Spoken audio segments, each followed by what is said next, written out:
Assalamualaikum warahmatullahi wabarakatuh. Alhamdulillah kita bertemu kembali di pembelajaran bahasa Indonesia.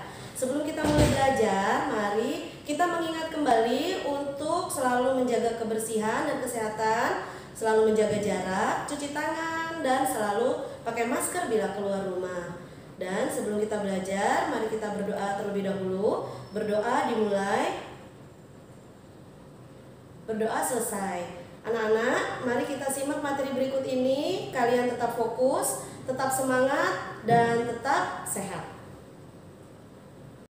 Pembelajaran Bahasa Indonesia tema 3 yaitu tokoh dan penemuan. Hari ini kita akan belajar materi Bahasa Indonesia terkait dengan materi pidato. Sejak kelas 4 kita sudah mempelajari materi pidato. Jadi tujuan pembelajaran kita hari ini yang pertama, mengidentifikasi susunan teks pidato, menyusun teks pidato, dan yang ketiga, menyampaikan teks pidato. Apa yang dimaksud dengan pidato? Nah, anak-anak, pidato adalah sebuah kegiatan berbicara di depan khalayak ramai dengan susunan kalimat yang baik dan santun untuk menyampaikan sesuatu. Lalu apa tujuan dari pidato? Tujuan dari pidato adalah mempengaruhi orang lain agar mau mengikuti kemauan kita dengan sukarela. Yang kedua, memberi suatu pemahaman atau menyampaikan informasi kepada orang lain. Yang ketiga, membuat orang lain senang dengan pidato yang menghibur, sehingga orang lain senang dan puas dengan ucapan yang kita sampaikan. Bagian-bagian naskah pidato meliputi yang pertama adalah pembukaan, terdiri dari salam pembuka dan paragraf pembuka. Yang kedua adalah isi pidato. Yang ketiga penutup, terdiri dari paragraf penutup dan salam penutup. Mari kita bahas masing-masing dari bagian-bagian pidato tersebut. Yang pertama adalah pembukaan. Pada pembukaan berisi salam pembuka, ucapan syukur kepada Tuhan, ucapan terima kasih kepada berbagai pihak yang terkait, salam hormat kepada hadirin, dan tujuan pidato. Sebagai contoh, Miss Yuni melampirkan, yaitu ini adalah contoh salam pembuka. Contohnya, Assalamualaikum warahmatullahi wabarakatuh. Yang terhormat Bapak Kepala Sekolah, Bapak Ibu Guru, dan para hadirin serta teman-teman yang berbahagia. Ini contoh salam pembuka ya. Lalu, isi dari pidato. Isi pidato berisi uraian materi sesuai dengan tema pidato. Isi teks pidato berkaitan dengan tema. Contoh dari tema pidato, misalkan pidato perpisahan, pidato sambutan ulang tahun, pidato pengukuhan, peresmian, dan lain-lain. Ya, contohnya nih seperti ini ya. Bapak Ibu Guru hadirin yang berbahagia, pada ulang tahun sekolah kali ini memang terasa berbeda. Perayaan yang sederhana tanpa adanya pesta dan lomba-lomba. Masa pandemi ini mengharuskan kita prihatin untuk lebih peduli pada sesama selain mengutamakan kesehatan dan keselamatan. Bapak Ibu hadirin yang berbahagia, walaupun perayaan ini sangat sederhana, namun harapan kami mampu memotivasi seluruh warga sekolah untuk tetap semangat. Siswa-siswa tetap semangat belajar walau di rumah saja, dan Bapak Ibu Guru tetap semangat belajar dan mengajar. Semua pihak, baik warga sekolah maupun orang tua siswa bekerja sama, saling bahu-membahu, mewujudkan sekolah kita semakin maju, menjadi lebih baik di masa depan. Masa pandemi ini marilah kita sikapi dengan kesabaran, bijak dan penuh harap. Semoga semua ini segera berakhir. Pesan saya tetap menjaga kesehatan dengan cuci tangan dengan sabun setiap kali akan selesai beraktivitas, jaga jarak, dan jangan lupa selalu memakai masker. Nah anak-anak, ini adalah contoh dari isi ya. Temanya apa? Iya betul, temanya masih tentang pandemi COVID-19. Penutup berisi ya, setelah tadi isi maka sekarang adalah penutup.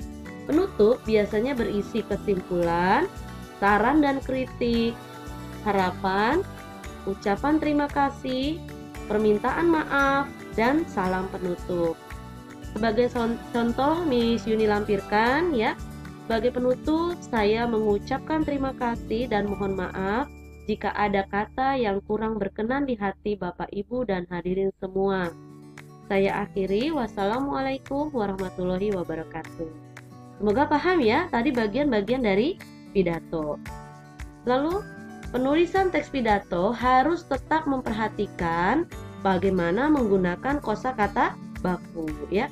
Kemudian penulisan kalimat efektif. Jadi sebaiknya ketika menulis teks pidato kita memperhatikan kosakata baku ya, kosakata yang terdapat di dalam Kamus Besar Bahasa Indonesia. Dan kalimatnya juga harus efektif. Efektif artinya tidak bertele-tele atau terjadi pengulangan-pengulangan kata yang tidak perlu ya. Hal-hal yang perlu diperhatikan dalam pidato, yang pertama adalah tema pidato, yang kedua pembicara, yang ketiga pendengar, yang keempat tempat, dan yang kelima adalah urutan isi. Lalu anak-anak, langkah-langkah menulis pidato itu seperti apa ya Miss Yuni? Mari kita perhatikan ya, langkah-langkah menulis teks pidato. Yang pertama adalah menentukan topik atau pokok pembicaraan yang akan disampaikan. Kalau tadi sebagai contoh pandemi COVID ya, sebagai contoh tema atau topiknya. Yang kedua apa Miss? Yang kedua adalah menyusun kerangka pidato.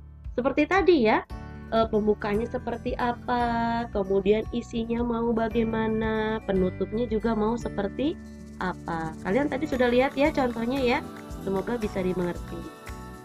Langkah yang ketiga apa Miss? Langkah yang ketiga adalah mengembangkan kerangka pidato menjadi lebih panjang, tapi tetap harus memperhatikan penggunaan kalimat efektif ya.